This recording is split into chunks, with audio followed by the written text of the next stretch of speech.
हम देख रहे हैं मैथमेटिक्स के लिए थ्योरी प्राकृत और पूर्ण संख्याएं क्या होती है। प्राकृत संख्याएं वस्तुओं की गिनती करने के लिए 1, 2, 3, 4, 5 आदि संख्याओं का प्रयोग करते हैं। इन संख्याओं को प्राकृत संख्याएं कहते हैं। प्राकृत संख्याओं के समूह को n से प्रदर्शित करते हैं, जैसे n बराबर 1, 2, 3 etc।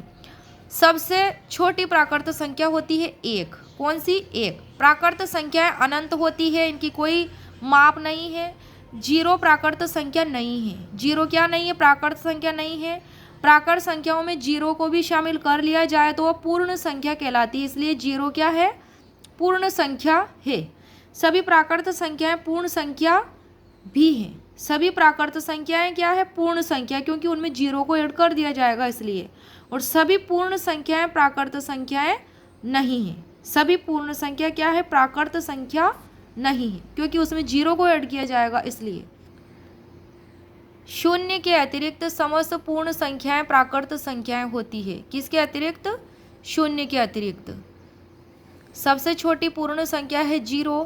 पूर्ण संख्याएं समूह में W से प्रदर्शित करते हैं और पूर्ण संख्याएं हैं 0, 1, 2, 3। 0 को शामिल कर लिया जाए तो पूर्ण संख्याएं होती है। 100 तक की अभाज्य संख्याएं कौन कौन सी है? ये कुल 25 है।